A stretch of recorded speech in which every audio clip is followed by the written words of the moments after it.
Journalist మిత్రులందరికీ నా నమస్కారములు. నేను కూడా జర్నలిస్టుని.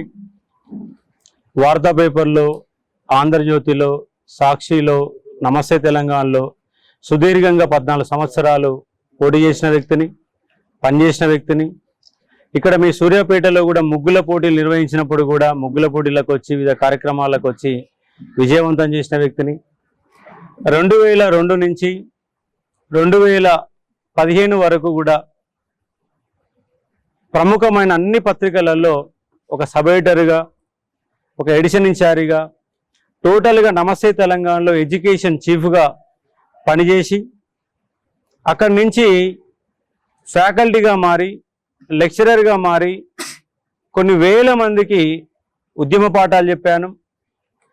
అలాగే నా సొంతంగా అశోక అకాడమీని స్థాపించి కొన్ని లక్షల మందికి తక్కువ ఫీజుతో, కొన్ని సందర్భాలలో 1 రూపాయికి 100 రూపాయలకి అతి తక్కువ ఫీజుతో విద్యార్థులకు చదువును అందజేసి విద్యార్థుల తరపున నిలబడ్డాను, వాళ్ళకు అండగా నిలబడ్డాను. ఉస్మానియా యూనివర్సిటీలో తెలంగాణ ఉద్యమం జరుగుతున్నప్పుడు ఆ ఉద్యమంలో బలంగా పాల్గొని ర్యాలీలు తీసి ఉస్మానియా యూనివర్సిటీలో అన్ని ఉద్యమాలలో పాల్గొన్నాను. సకల జనుల సమ్మె జరిగే సమయంలో నల్గొండ జిల్లాలో పనిచేస్తూ ఆమరణ నిరాహార దీక్ష కూడా కూర్చున్నాను. ఉద్యమంలో భాగంగా అన్ని ఉద్యమాలలో పార్టిసిపేట్ చేశాను. ఉద్యమానికి సంబంధించిన ఆర్టికల్స్ రాశాను. అలాగే ఉద్యమ చరిత్ర పుస్తకం కూడా రాశాను. అంటే ఒక రైటర్గా, ఒక చరిత్రకారుడుగా, ఒక జర్నలిస్టుగా ఎన్నో అంశాలలో అనుభవం ఉన్న నాకు గత గవర్నమెంట్, టీఆర్ఎస్ గవర్నమెంట్లో 10 ఏళ్లుగా నోటిఫికేషన్లు ఇవ్వక నిరుద్యోగులను ఇబ్బంది పెట్టి రిజర్వేషన్ల ఉల్లంఘన జరిగినప్పుడు వాళ్ళకు మద్దతుగా నిలబడి కానిస్టేబుల్ రిజర్వేషన్ ఉల్లంఘిస్తే నేను కొట్లాడిన కారణంగా 2.5 లక్షల మంది గ్రౌండ్కు రాగలిగారు, ఈవెంట్స్లో పాల్గొన్నారు రిజర్వేషన్ల ఉద్యమంలో. అలాగే లాంగ్ జంప్ ఉద్యమం, జివో నెంబర్ 46, ఇలా ఎన్నో అంశాలు. జేఎల్ ఎగ్జామ్ అనేది ఇంగ్లీష్ మీడియంలోనే పెడితే గ్రామీణ ప్రాంత విద్యార్థులు ఎగ్జామ్కు దూరం అవుతున్నారని కొట్లాడి తెలంగాణ పబ్లిక్ సర్వీస్ కమిషన్కి వినతిపత్రం ఇచ్చి హైకోర్టులో కేసేసి ఇంగ్లీష్ మీడియంలో పెట్టే ఎగ్జామ్ని బైలింగ్వల్లో పెట్టించి తెలుగు మీడియంలో పెట్టించి 5 లక్షల మంది విద్యార్థులకి న్యాయం చేయడంలో నా యొక్క పాత్ర ప్రముఖంగా ఉంది. అలాగే గ్రూప్ 1లో రాక 10 సంవత్సరాల తర్వాత వచ్చిన గ్రూప్ 1లో ఏజ్ పెంచాలని, డిఎస్ ఉద్యోగాలకు ఏజ్ పెంచాలని కొట్లాడిన గవర్నమెంట్ ఏజ్ పెంచింది. హైట్ ఎక్కువ ఉందని కొట్లాడితే హైట్ తగ్గించినది. మొన్న గురుకులాలలో కూడా 9,210 ఉద్యోగాలు నింపుతామని గత గవర్నమెంట్ నోటిఫికేషన్ ఇస్తే ఆ గవర్నమెంట్ ఎగ్జాములు పెట్టి మధ్యలోనే వదిలేస్తే ఇప్పుడు ఇలా అధికారంలోకి వచ్చిన ప్రభుత్వం కూడా ఒక్క నోటిఫికేషన్ కూడా ఇవ్వకుండా గత ప్రభుత్వం పెట్టినటువంటి నోటిఫికేషన్లకి నియామక పత్రాలు ఇచ్చేసి ఆల్రెడీ ఇప్పటికే మేము 30,000 ఉద్యోగాలు నింపినామని అబద్ధపు మాటలు చెప్తున్నారు ఇవాళ కాంగ్రెస్ పార్టీ వాళ్ళు. కాంగ్రెస్ పార్టీ అధికారంలోకి వస్తే ఈ కేసీఆర్ గవర్నమెంట్లో నియామకాల పేరుతో రాష్ట్రం ఏర్పాటు చేసుకుంటే నియామకాలు సరిగా చేయలేదని మా గవర్నమెంట్ అధికారంలోకి వస్తే 2 లక్షల ఉద్యోగాల ఇయర్ క్యాలెండర్ ఇస్తామని చెప్పి ఇవాళ 5 నెలలు అవుతుంది. ఫిబ్రవరి 1వ తారీఖున రావాల్సిన ఇయర్ క్యాలెండర్ ఇంతవరకు రాలా. దానిపైన ఒక ఐఏఎస్ ఆఫీసర్ సమీక్ష జరపాలా, ఒక మంత్రి కూడా సమీక్ష జరపాలా. 5 నెలలు అవుతుంది, రాష్ట్రానికి విద్యామంత్రి లేడు. విద్యామంత్రి ఇప్పటిదాకా నియమించలేదంటే మీకు విద్య పైన ఉన్నటువంటి శ్రద్ధ ఏ పార్టీదో మాకు అర్థమవుతుంది. ఒక్క ఉద్యోగం నింపకుండానే 30,000 ఉద్యోగినట్టు అబద్ధపు మాటలు మాట్లాడుతున్నారు. కాబట్టి ఈ గవర్నమెంట్ పైన కూడా మాకు నమ్మకం లేదు. 2 లక్షల ఉద్యోగాలని నింపించడం కోసం కంపల్సరీగా అలుపెరగకుండా పోరాటం చేస్తామని విద్యార్థులకు హామీ ఇస్తున్నాము. అలాగే ఈ కాంగ్రెస్ గవర్నమెంట్ తెలంగాణ బిడ్డలకు ప్రైవేటు రంగంలో 75% స్థానిక రిజర్వేషన్లు కల్పిస్తామని స్పష్టంగా చెప్పింది. ఇంతవరకు దాని వైపు అడుగులు వేయలే. రేపు ఎన్నికల కోడ్ అయిపోయాక ఆ 70% రిజర్వేషన్లు కనుక అమలు చేయకపోతే రాష్ట్ర వ్యాప్తంగా పాదయాత్ర చేసి నిరుద్యోగులందరినీ ఏకం చేసి ఎట్లా 75% ఇవ్వరో లెక్క చెప్పే ప్రయత్నం చేస్తాం. ఇవాళ హైదరాబాద్లో ఫార్మా కంపెనీలు ఉన్నాయి. ఆ ఫార్మా కంపెనీలను ఆంధ్ర కంపెనీలు అనేవాళ్ళు ఆంధ్రాలో పెట్టుకోకుండా తెలంగాణలో పెట్టిరు. హైదరాబాద్లో కంపెనీలు పెట్టిరు. హైదరాబాద్ నీళ్ళు తీసుకున్నారు, హైదరాబాద్ భూమి తీసుకున్నారు, హైదరాబాద్ పెట్టుబడులు తీసుకున్నారు, హైదరాబాద్ మార్కెట్ వాడుకుంటున్నారు. హైదరాబాద్లో పొల్యూషన్ కాలుష్య కాసారాలుగా మిగిలిస్తున్నారు. ఇవన్నీ భరించిన ఉన్న ఉద్యోగాలు మాత్రం ఆంధ్ర వాళ్ళకి ఇస్తున్నారు. కంపెనీ హైదరాబాద్ ఉంటుంది, ఉద్యోగాలు ఆంధ్ర వాళ్ళకి ఇస్తారు. తెలంగాణ బిడ్డలకు ఉద్యోగాలు ఇస్తలేరు. రేపు ఫార్మా కంపెనీలో తెలంగాణలో ఫార్మా కంపెనీలో 75% తెలంగాణ బిడ్డలకు ఉద్యోగాలు ఇవ్వాలా. సాఫ్ట్వేర్ రంగంలో తెలంగాణ బిడ్డలకు ఉద్యోగాలు ఇస్తలేరు. హైదరాబాద్ అనేది ఒక సాఫ్ట్వేర్ హబ్గా ఉన్నది, కానీ తెలంగాణ బిడ్డలకు ఉద్యోగాలు వస్తలేవు. ఆ ఉద్యోగాలు వచ్చే విధంగా ఆ తెలంగాణ విద్యార్థులకి హైదరాబాద్లో ఉన్న సాఫ్ట్వేర్ కంపెనీలు ఏ సాఫ్ట్వేర్లు ఉపయోగిస్తున్నారో ఆ సాఫ్ట్వేర్లలో కోచింగ్లు ఇప్పించి, ఆ సాఫ్ట్వేర్లు నేర్పించి, ఇంగ్లీష్ లాంగ్వేజ్ స్కిల్స్ నేర్పించి కంపల్సరీగా వాళ్ళకు ఉద్యోగాలు ఇప్పించేందుకు నా వంతు ప్రయత్నం చేస్తాను. ప్రభుత్వ రంగంలో 2 లక్షల ఉద్యోగాలు నింపేందుకు కొట్లాడుతాను. వాళ్ళ జీవో నెంబర్ 46 బాధితులు ఉన్నారు. వాళ్ళకు న్యాయం చేస్తామని అబద్ధపు హామీలు ఇచ్చారు. ఎన్నికల్లో మీరు ప్రచారం చేయమని కాంగ్రెస్ వాళ్ళు హామీలు ఇచ్చారు. విద్యార్థులు ఉపయోగించుకున్నారు. ఆ విద్యార్థుల ఓట్ల పైన, విద్యార్థుల ప్రచారం పైన వాళ్ళ భుజాలనెక్కి వాళ్ళ అధికారంలో కూర్చున్నారు. కానీ 11 నెలలుగా వాళ్ళు కొట్లాడుతున్నటువంటి కొట్లాటకి వాళ్ళ కాంగ్రెస్ పరిష్కారం చూపెట్టడం లేదు. రేపు జూన్ 5వ తారీఖు తర్వాత 46 జీవో బాధితులకు న్యాయం చేయకపోతే అశోక్ సార్ ఆమరణ నిరాహార దీక్ష మరోసారి దిగనుండండు. అలాగే ఈ గవర్నమెంట్ 2 లక్షల ఉద్యోగాలు నింపుతామంటుంది. కానీ గ్రూప్ 2లో కనీసంగా 783 ఉద్యోగాలు గత గవర్నమెంట్ ఇచ్చిన ఉద్యోగాలను నింపుతుంది తప్ప ఒక్క పోస్టు కూడా నింపడం ఎక్కువ అదనంగా ఇవ్వలేదు. కాబట్టి గ్రూప్ 2 వాళ్ళకు 1000 పోస్టులు, గ్రూప్ 3 వాళ్ళకు 2000 పోస్టులు ఖచ్చితంగా పెంచాలని డిమాండ్ చేస్తున్నాం. వాళ్ళు కనుక పెంచకపోతే ఎన్నికల కోడైపోయిన మరో తెల్లారి ఆమరణ నిరాహార దీక్ష చేసి ఆ ఉద్యోగాలు పెంచుకునే యొక్క బాధ్యత నిరుద్యోగుల భుజాల పైన నేను బలంగా వాళ్ళని మొత్తంగా కూర్చోబెట్టి నిరాహార దీక్షలు చేసి అయినా వాళ్ళకు ఉద్యోగాలు పెంచిచ్చే బాధ్యతను తీసుకుంటాను. మొన్న గురుకులాలు పెంచుతామని చెప్పారు, 3000 ఉద్యోగాలు ఇవ్వకుండా ఆపిరు. ఆ 3000 ఉద్యోగాలు ఇవ్వాలా. మెగా డిఎస్ వేస్తామని చెప్పేసి 11,000 ఉద్యోగాలతోనే ఆపేశారు. కంపల్సరీ 25,000 ఉద్యోగాలకు వాళ్ళకు నింపాలా. మధ్యలో ఎట నింపుతారని మీకు డౌట్ రావచ్చు, కానీ మధ్యలో కూడా నింపే అధికారం ఉంటుంది. 2004లో గ్రూప్ 2 ఉద్యోగాలు నోటిఫికేషన్ ఇచ్చినప్పుడు 435 ఉద్యోగాలు ఉంటే ఫైనల్గా నింపేసరికి 1450 ఉద్యోగాలకు మారిపోయినాయి. కాబట్టి అట్లా పెంచుకునే అధికారం ఉంటుంది. కంపల్సరీ మెగా డిఎస్సి 25,000 ఉద్యోగాలు ఇవ్వాలని డిమాండ్ చేస్తున్నా. ప్రైవేట్ రంగంలో రిజర్వేషన్ ఇవ్వాలా. తెలంగాణ బిడ్డలు ఆకలితో ఉన్నారు, తెలంగాణ బిడ్డలు ఉద్యోగాల కోసం కొట్లాడుతున్నారు. కాబట్టి కంపల్సరీ వాళ్ళకు న్యాయం చేయాలని నేను 100% డిమాండ్ చేస్తున్నా. కానీ నిరుద్యోగ అంశాలు నాకు తెలుసు, నోటిఫికేషన్ల గురించి తెలుసు, ఉద్యోగాలు ఎప్పుడు వస్తున్నాయో తెలుసు, ఎందుకు ఇస్తలేరో తెలుసు, సెంట్రల్ ఉద్యోగాలు ఏంది, రాష్ట్ర ఉద్యోగాలు ఏంది, ఏ ఉద్యోగాలు అన్యాయం జరుగుతుంది. ఈ కేసీఆర్ చేసిన దిక్కుమాలినటువంటి జోనల్ సిస్టమ్ కారణంగా హైదరాబాద్ మొత్తం ఒక రెడ్ సిగ్నల్ దాటి హైదరాబాదులో సూర్యాపేట వాడు, హైదరాబాదులో నల్గొండ జిల్లా వాడు, హైదరాబాద్లో ఖమ్మం జిల్లా వాడు, హైదరాబాద్లో మహబూబ్నగర్ జిల్లా వాళ్ళు ఒక్కరు కూడా రాకుండా హైదరాబాద్ను మొత్తంగా రెడ్ సిగ్నల్ గీశారు. హైదరాబాదు రాజధాని అందరిది. ఇక్కడ హైదరాబాదులో మిగిలిన తెలంగాణ జిల్లా వాళ్ళకు ఉద్యోగాలు ఇవ్వాలనే డిమాండ్ని బలంగా నేను ఎత్తుకోబోతున్నాను. ఎందుకంటే హైదరాబాద్లో తెలంగాణ బిడ్డలకు అవకాశం ఉండాలా.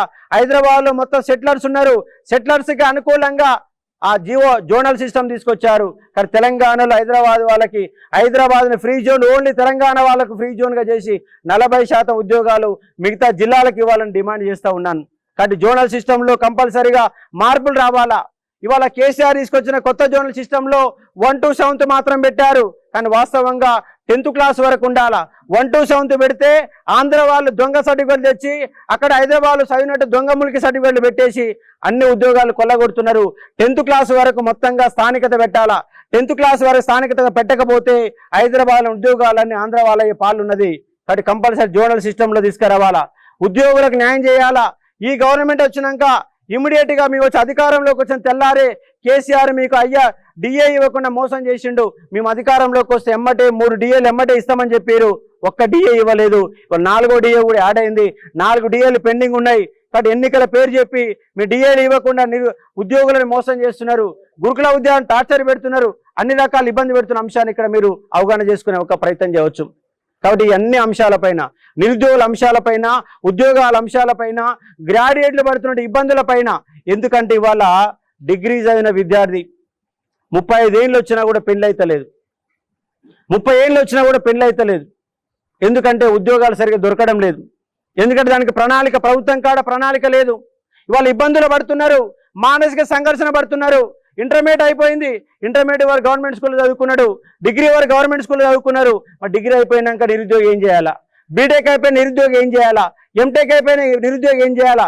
ఎంటెక్ చేసిన వాళ్ళు స్విగ్గీలో పనిచేస్తున్నారు, ఎంటెక్ చేసిన వాళ్ళు జొమాటోలో పనిచేస్తున్నారు, ఎంటెక్ చేసిన వాళ్ళు సెక్యూరిటీ గార్డుగా పనిచేస్తున్నారు, ఎంటెక్ చేసిన వాళ్ళు కానిస్టేబుల్ ఉద్యోగాలు చేస్తున్నారు.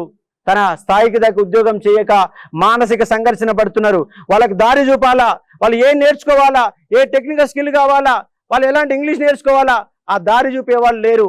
అలాంటి వాళ్ళ కోసం అశోక్ సార్ ముందు ఒక ప్రత్యేకమైన ప్రణాళిక ఏర్పాటు చేసి ఏ నిరుద్యోగికి ఏం కావాలా, వాళ్ళకి మార్గం ఏంటి, మార్గ నిర్దేశనం ఏంటి, ఏం చదివితే ప్రైవేట్ రంగంలో ఉద్యోగాలు వస్తాయి, ఏం చదివితే గవర్నమెంట్ ఉద్యోగాలు వస్తాయి, ఇవన్నిటిపైన అశోక్ సార్ రేపు కంపల్సరిగా ఇవన్నిటిపైన ఒక ప్రణాళిక ఏర్పాటు చేసి రాష్ట్ర వ్యాప్తంగా ఉచితంగా కోచింగ్ ఇవ్వబోతున్నాడు.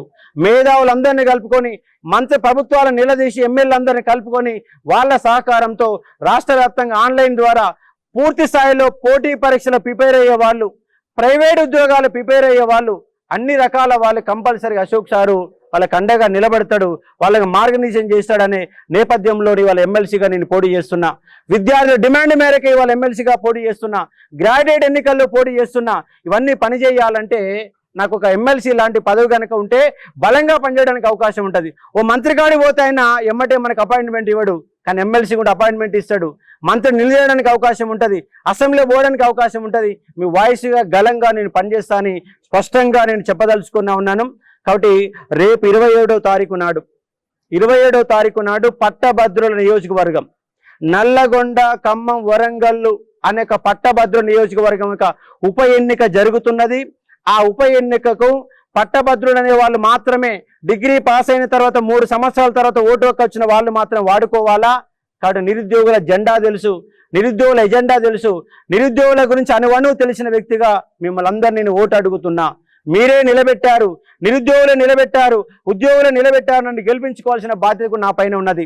ఇవాళ ఈ యొక్క పట్టభద్రుల గురించి, నిరుద్యోగుల గురించి ఓనమాలు కూడా తెలియని వాళ్ళు, ఆలు కూడా రాని వాళ్ళు, నిరుద్యోగ సమస్యలు తెలియని వాళ్ళు, ఆర్జెంట రిజర్వేషన్ ఏంది, వర్టికల్ రిజర్వేషన్ ఏంటి, జోనల్ సిస్టమ్ అంటే ఏంది, ఏ క్వాలిఫికేషన్ ఉంటుంది, ఎట్లా ఏ విధంగా అప్లై చేసుకోవాలా, దేనికి అర్హత ఉంటుంది, సెంట్రల్ ఉద్యోగాలు ఎందుకు వేయడం లేదన్న అంశాలు ఏమీ తెలియని వాళ్ళు, ఏ మాత్రం అవగాహన వాళ్ళు ఎన్నికల్లో పోటీ చేసి ఒక రాజకీయ ప్రయోజనాల కోసం చట్టసభల్లో పనిచేయడమే లక్ష్యంగా, ఆస్తులు సంపాదించుకోవడమే లక్ష్యంగా, రాజకీయ నాయకుల అవతారం ఎత్తడమే లక్ష్యంగా వాళ్ళ ఎన్నికల మీ ముందుకు వస్తున్నారు. మీరు జాగ్రత్తగా ఉండాలా. ఇటువంటి వాళ్ళ రాజకీయాలు చేసుకుంటారు, వాళ్ళు డబ్బులు సంపాదించుకుంటారు. కాబట్టి అంశాన్ని మీరు అర్థం చేసుకునే ఒక ప్రయత్నం చేయవచ్చు. కాబట్టి ఈ అంశాలపైన నాకు స్పష్టమైన అవగాహన ఉంది. ఒక నిరుద్యోగుల జెండా పైన కొట్లాడే అశోక్ సారికి మీ సంపూర్ణ మద్దతు ప్రకటించండి, మీరే గెలిపించుకోండి. ఒక్కొక్కరు ఒక సైనికులుగా మారి ఒక్కొక్కరు 100 ఓట్లు కనుక వేయించేస్తే బ్రహ్మాండంగా 200% మెజార్టీతో అశోక్ సార్ గెలుస్తాడు. కాబట్టి న్యాయం చేస్తారని భావిస్తూ ఉన్నాను. ఈ పత్రికా సమావేశానికి వచ్చినటువంటి ఈ పత్రికా మిత్రులందరికీ ప్రత్యేకమైన ధన్యవాదాలు చెప్తున్నాను. మీ మధ్యలోకి వెళ్ళి, మీ జర్నలిజంకి వెళ్ళి, మీ జర్నలిజం వృత్తికి వెళ్ళి అక్కడ కూర్చొని వార్తలు రాసి ఇక్కడ నేను ప్రెస్ మీట్ పెడుతున్నాను. ఇక్కడ జర్నలిస్టు మిత్రులందరూ కూడా నా సహకరించి సరైన సహకారం అందించి నా గెలుపుకు సహకరించాలని ప్రతి ఒక్కరిని మనస్ఫూర్తిగా నేను వేడుకుంటున్నాను. నిరుద్యోగులని, ఉద్యోగులని, పట్టభద్రులందరినీ, జర్నలిస్టులని, ప్రజా సంఘాల వారిని, ప్రైవేట్ ఎంప్లాయీస్ని, ప్రైవేట్ టీచర్లని, సాఫ్ట్వేర్ ఇంజనీర్లని, ఎన్ని రకాలుగా ప్రైవేటు పట్టభద్రుల వాళ్ళందరూ కూడా నేను రిక్వెస్ట్ చేస్తున్నాను. నాకు అవగాహన ఉంది, సబ్జెక్ట్ ఉంది, మీ పైన కొట్లాడేటువంటి నాయకత్వ లక్షణాలు నాకున్నాయి, నన్ను బలపరచండి, నన్ను గెలిపించమని చెప్పేసి రిక్వెస్ట్ చేస్తూ ఉన్నాను. వాళ్ళు టీఆర్ఎస్ పార్టీ వ్యతిరేకంగా అడుగడుగున కొట్లాడారు. అధికారంలోకి రావడానికి కాంగ్రెస్ గవర్నమెంట్ కూడా ఏమన్నదంటే, మేము జీవో నెంబర్ 46 బాధితులకు న్యాయం చేస్తామని చెప్పారు. ఓ కమిటీ తూతు మంత్రంగా జీవో నెంబర్ 317, జీవో నెంబర్ 46 పైన వాళ్ళకి మంత్రుల కమిటీ ఏర్పాటు చేశారు. ఆ కమిటీకి ఇచ్చిన కాలగడువు కేవలం 60 రోజులు మాత్రమే, 2 నెలలు మాత్రమే ఇచ్చారు. కమిటీ కాలగడువు అయిపోయింది, 3 నెలలు అవుతుంది. ఇంతవరకు జీవో నెంబర్ 46 పైన, జీవో నెంబర్ 317 పైన మంత్రివర్గ ఉపసంఘం ఇంతవరకు నివేదికనివ్వలేదు. రేపు గనక ఈ మంత్రివర్గం, ఈ కాంగ్రెస్ గవర్నమెంట్ వాళ్లకు న్యాయం చేయకపోతే కోర్టులో కూడా కేసు నడుస్తుంది. కోర్టు ద్వారా కూడా న్యాయం జరగకపోతే అశోక్ సార్ వాళ్ళకు మద్దతుగా ఆ నిరుద్యోగ మిత్రులందరినీ మధ్యలో కూర్చోబెట్టుకొని ఇందిరా పార్క్ కాడ ఆమన్న నిరాహార దీక్షకు నేను కూర్చుంటాను, వాళ్ళకు ఉద్యోగాలు ఎలా రావో అని తెలుసుకునే ఒక ప్రయత్నం చేస్తామని ఈ మీడియా ముఖంగా చెప్పే ప్రయత్నం చేస్తున్నాను. ఇక్కడ ఇప్పుడే మీ యొక్క సూర్యాపేటలో ఉన్న లైబ్రరీ మిత్రులందరినీ కలిసి రావడం జరిగింది. సార్, మీకు సూర్యాపేట లైబ్రరీ ఇంత పెద్దగా ఉంది, మాకు చైర్లు లేవు, మాకు కూర్చోవడానికి కూడా సరిగా సౌకర్యాలు లేవు. అన్ని లైబ్రరీలలో ఏసీలు కనుక ఫిట్ చేస్తే ఎండాకాలం 40 డిగ్రీలు దాటింది, చెమటలు కక్కిపోతున్నాయి, చదవలేకపోతున్నాం, ఈ లైబ్రరీలో మనకు సౌకర్యాలు కల్పించాలని సార్ అని చెప్పేసి వాళ్ళు రిక్వెస్ట్ చేయడం జరిగింది. రేపు కనుక నేను ఎమ్మెల్సీగా గెలిచిన తర్వాత మీ సూర్యాపేట లైబ్రరీకి వస్తాను. అవసరమైతే మీ సూర్యాపేటలో జోలబెట్టి అడుక్కొని, వ్యాపారులందరినీ రోడ్డు మీద అడుక్కొని, తలా 100 రూపాయలు 200 అడుక్కొని ఒక 2 లక్షల రూపాయలు నా వంతుగా నీడో కొంత అమౌంట్ చేసుకొని ఇక్కడే నిలబడి ఒకటే రోజు మొత్తం కూడా వాళ్ళకు ఏసీలు కానీ, వాళ్ళకు ఫర్నిచర్ కానీ, పుస్తకాలు కానీ ఇక్కడే నిలబడి ఇక్కడే సౌకర్యాలు కల్పించి ప్రభుత్వం సహకరించినా సహకరించకపోయినా ఒక జర్నలిస్టుగా పనిచేసే అనుభవం నాకు ఉంది కాబట్టి ఆ లైబ్రరీని బాగు చేసే ఒక బాధ్యతను కూడా మీ అశోక్ సార్ కంపల్సరిగా తీసుకుంటారని వాళ్ళకి హామీ ఇచ్చాను. గ్రూప్ 2 పోస్టులు మాకు పెంచాలి సార్, చాలా తక్కువ ఉన్నాయి, 3-4 ఏళ్లుగా కొట్లాడుతున్నాం, అయినా కూడా పోస్టులు పెంచలేదని వాళ్ళు రిక్వెస్ట్ చేశారు. ఆ పోస్టుల పెంపు కోసం కొట్లాడుతాను. అలాగే డిఎస్సిలో స్కూల్ అసిస్టెంట్లో మ్యాథ్స్లో కానీ, బయోసైన్స్లో కానీ, అలాగే పండిట్లో కానీ ఎక్కడ కూడా ఒకటి డబుల్ డిజిట్లో కూడా సంఖ్య పోస్టు కూడా లేవు. మా సూర్యాపేట జిల్లాకు వచ్చేసరికి ఒక్కొక్క రిజర్వేషన్ ఒక్క పోస్ట్ కూడా రావడం లేదు సార్, మాకు అన్యాయం జరుగుతుంది, కాబట్టి మాకు స్కూల్ అసిస్టెంట్ పోస్టులు పెంచాలని చెప్పేసి వాళ్ళు డిమాండ్ పెట్టారు. ఆ డిమాండ్ని ప్రభుత్వ దృష్టి తీసుకుపోయి వాళ్ళపైన గట్టి కొట్లాడాలని కూడా వాళ్ళకు హామీ ఇవ్వడం జరిగింది. వాళ్ళ కోసం కొట్లాడతాని స్పష్టంగా చెప్తా ఉన్నాను. కాబట్టి వాళ్ళ సూర్యాపేట ఒక గ్రంథాలయ ఉద్యమం ఇక్కడికి మొదలైంది, ఒక సాయుధ పోరాటం ఇక్కడికి వెళ్ళి మొదలైంది, ఒక ఉద్యమ స్ఫూర్తి ఉన్నది. కానీ నిరుద్యోగులు అనే వాళ్ళకి అవకాశాలు చాలా తక్కువగా ఉన్నాయి. కానీ వాళ్ళ అవకాశాలని హైదరాబాద్ స్థాయిలో పెంచడం కోసం నేను ప్రయత్నం చేస్తానని ఈ యొక్క సూర్యాపేట స్థానిక విద్యార్థులందరికీ నేను హామీ ఇస్తున్నాను. గెలిచినా గెలవకపోయినా ఒక నిరుద్యోగ ఉద్యమ నేతగా ఉన్న నేను కాబట్టి రాష్ట్ర వ్యాప్తంగా పర్యటన చేసి నిరుద్యోగ సమస్యలన్నీ ప్రభుత్వం వైపు దృష్టి తీసుకోవడానికి నేను ప్రయత్నం చేస్తాను వాళ్ళకి హామీ ఇవ్వడం జరిగింది. ఇది ఇక్కడ ఈ రోజు జరిగినటువంటి అంశంగా చెప్తున్నాను సార్. మీకు సూర్యాపేట కేంద్రానికి అశోక్ సార్ రావడం జరిగింది. గతంలో కూడా అశోక్ సారు మా తరఫున ఎంతో ఉద్యమాలు చేసిండు. గ్రూప్ 2 వాయిదా పడాలని, గ్రూప్ 1 పేపర్ లీకేజ్ విషయంలో కూడా, అట్లాగే డిఎస్సి పోస్టులు పెంచే విషయం కూడా అశోక్ సారు మన ప్రాణాలని పణంగా పెట్టి మా కోసం పోరాడిండు. ఈరోజు ఆయన ఇక్కడ రావడం మాకు ఎంతో సంతోషం. ఎందుకంటే ఒక పట్టభద్రుల ఎమ్మెల్సీ ఉంది కాబట్టి, ఎన్నిక ఉంది కాబట్టి ఆయన మా గురించి ఆలోచించి నేనెందుకు ఉండకూడదు ఎమ్మెల్సీగా, నేను ఏ పదవి లేకుండానే ఏం ఆశించకుండానే ఇంత చేసిన వాళ్ళ కోసం, అదే ఒక పదవి ఉంటే ఇంకా ఎంత చేయొచ్చు అనే ఒక ఆలోచన కలిగి మేమే ఆయనకు ఫోన్ చేసి, సార్ మీరు ఉండాలి ఎమ్మెల్సీ, మీరు పోటీ చేయాలని మేము ఆయన బాగా ఫోన్లు చేసి చాటింగ్ చేసి ఆయన మేము నిలబెట్టుకున్నాం. ఈరోజు మా సూర్యాపేటకు వచ్చినందుకు, సూర్యాపేటలో చాలా ఇబ్బందులు ఉన్నాయి. ఆ లైబ్రరీలో కూడా గతంలో కూడా మేము ప్రెస్ మీట్ ఇచ్చినాం, అందులో ఫర్నిచర్ లేదు, అలాగే చైర్లు, ఫ్యాడ్లు, అలాగే ఫ్యాన్లు లేవు, లైట్లు లేవు. చాలా మంది దగ్గర ఒక 500 మంది వరకు వస్తున్నారు. 500 మందికి సరిపోయే ప్లేస్ అక్కడ లేదు. దాని గురించి మేము అడిగితే కూడా వాళ్ళు ఎలాంటి రెస్పాన్స్ ఇవ్వట్లేరు. ఏంటంటే ఎన్నికల కోడ్ ఉంది, మేమేం చేయలేకపోతున్నాం అని వాళ్ళు ఏదో సాకుతోటి మమ్మల్ని ఇబ్బంది పెడుతున్నారు. ఎండ మాత్రం 46 డిగ్రీలు ఉంది, కూర్చోలేకపోతున్నాం. కనీసం కూలర్లను పెట్టినంటే కూలర్ కూడా పెట్టాము, పడుకుంటారా మీరు కూలర్ పెడితే అని మమ్మల్ని అవహేళన చేస్తున్నారు. కాబట్టి ఈసారి అయినా సరే అశోక్ సార్ని మేము గెలిపించుకుంటాం. తప్పకుండా ఆయన మా తరపున ఎమ్మెల్సీగా గెలిచి ఆ మండలిలో మా గురించి మాట్లాడతాడు. మాకు కావాల్సిన హక్కుల్ని మాకు ఆయన సమకూరుస్తాడు. ఎందుకంటే ఉద్యోగాల్లో గత తెలంగాణ ప్రభుత్వం ఎంతో నష్టపోయినాం, చాలా నష్టపోయినాం. 90% మాకని చెప్పారు, కనీసం 50% కూడా మాకు ఇవ్వలేకపోయారు. అట్లాగే ఉద్యోగం 46 లో కూడా చూడండి, హైదరాబాద్ లో 60 మార్కులు వచ్చిన వాళ్ళకి జాబ్ వచ్చింది, సూర్యాపేటలో 125 మార్కులు వచ్చిన వాళ్ళకి జాబ్ రాలేదు. ఎక్కడ ఉంది ఈ సమన్వయ పాలన? ఎక్కడ ఉంది ఈ ప్రభుత్వ వైఖరి? అక్కడ కూడా ప్రభుత్వంలో కూడా ఆంధ్ర అధికారులు ఉన్నారు. ఆంధ్ర అధికారులు ఉండి వాళ్ళకు అనుకూలంగా ఆ జీవోలన్నీ కూడా వాళ్ళు చూసడం జరిగింది. పోయిన నోటిఫికేషన్ లేని జీవో ఈ నోటిఫికేషన్ ఎందుకు వచ్చింది? పోయిన నోటిఫికేషన్ లేని ఈ లాంగ్ జంప్ ఇప్పుడు ఎందుకు వచ్చింది? అంటే ఆంధ్ర అధికారులు అక్కడ నియమించుకొని అక్కడ తెలంగాణ వాళ్ళకు ఉద్యోగాలు రావద్దని ఈ జీవోలు పెట్టడం జరిగింది. అట్లాగే గ్రూప్ 2 కూడా పోస్టులు పెంచమని చెప్పినప్పుడు కూడా పోస్టులు ఉన్నాయి, ఎందుకు పెంచలేకపోతున్నారు అంటే ఇంకో నోటికి వేద్దాం, ఇంకోటి వేద్దాం. ఎందుకంటే ఈ నిరుద్యోగులను అట్నే లైబ్రరీలో ఉంచుదాం, వీళ్ళు బయటికి వెళ్ళి ప్రశ్నిస్తే మాకు ముప్పు అని చెప్పేసి ఈ ప్రభుత్వాలు మమ్మల్ని అట్లనే నీరుగా చేస్తున్నాయి. కాబట్టి ఈసారి తప్పకుండా ఎమ్మెల్సీగా మా అసలు సార్ మా తరఫున మేము గెలిపించుకుంటాం. ఆ చట్టసభలో ఆయన గొంతు మా గొంతు వినిపించి మాకు కావాల్సిన హక్కులన్నీ ఉద్యోగాలన్నీ మేము పొందుకుంటామని ఆశిస్తున్నాం. లైబ్రరీకి నిరుద్యోగ జేఏసీ తరపు నుంచి ఉన్నటువంటి నిరుద్యోగ మిత్రులు మరియు ఉద్యోగ మిత్రులు మేమంతా కూడా మా యొక్క గురువు గారు అయినటువంటి సార్ అశోక్ సార్ గారిని, అశోక ఆన్లైన్ అకాడమీ నిర్వహణ చేస్తున్నటువంటి అశోక్ సార్ గారిని మేమే సూర్యాపేట గ్రంథాలయానికి రండి సార్, ఇక్కడ పట్టభద్రులు ఎంతోమంది నిరుద్యోగులు ఉద్యోగులు వాళ్ళ ప్రిపరేషన్ని కొనసాగిస్తున్నారు, మీరు ఇక్కడికి తప్పనిసరిగా వచ్చినట్టయితే వారికి అంటే మా తరఫున మీరు ఎన్నో రకాలుగా ప్రభుత్వం దృష్టిలో మా యొక్క గొంతుని మీరు మీ రూపంలో అనేక మార్లు కొట్లాడి నిరూపించడం జరిగింది.